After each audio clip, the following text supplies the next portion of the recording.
Bonjour. Mélanésien, ça regroupe une partie de l'Océanie et puis Kanak, c'est nous en Nouvelle-Calédonie.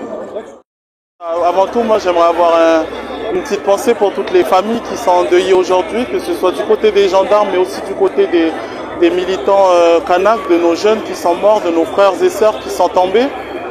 Aujourd'hui, on est ici à Place de la République parce qu'on veut montrer notre soutien à notre pays.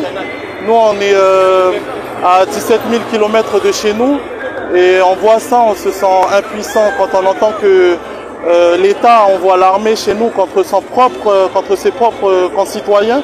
Moi, à l'école, j'ai appris que l'armée, c'était pour notre défense vis-à-vis des autres nations. Et face à ce problème, ils répondent par la répression. Et nous, on ne peut pas rester comme ça. Nous, on a nos familles qui sont au pays, on a nos familles qui sont en danger.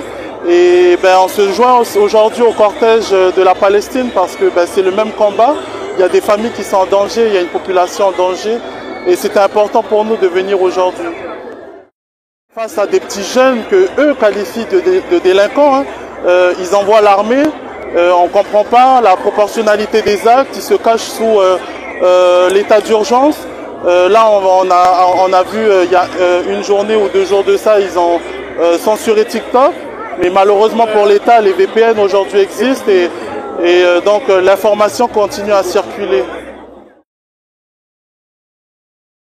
On a entendu ça que des groupes de blancs, parce que chez nous c'est comme ça qu'on les qualifie, se regroupent et se constituent en tant que milices, font justice eux-mêmes. Et il y a des informations qui circulent que ces milices ont des informations de la police nationale, de l'armée, et donc qui sont complices de tout ça. Et face à ça, on ne peut pas rester indifférent. Ce sont nos frères et nos sœurs qui tombent, ce sont des gendarmes qui sont tués.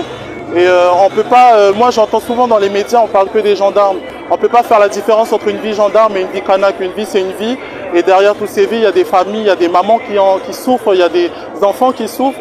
Et il ne faut pas faire de différence entre les gendarmes et les Kanaks. On souhaite l'accession à la pleine souveraineté, c'est notre combat. On ne renie pas notre combat, nos vieux sont morts pour ça. On remet en question aujourd'hui les accords de Nouméa et les accords de Matignon-Oudinot. Il faut savoir que ces accords, ils ont été écrits par le sang de nos vieux. Et aujourd'hui, revenir sur ça revient dire que ces vieux-là sont morts pour rien. Et nous, on n'accepte pas cela. On n'accepte pas qu'on dise cela. On n'arrêtera pas, vous savez, vous pouvez envoyer l'armée chez nous, vous pouvez envoyer tout ce que vous voulez, notre combat sera toujours là. Jean-Marie Tjibaou, il a dit, tant qu'il y a un Kanak sur cette terre, il vous emmerdera jusqu'à son indépendance.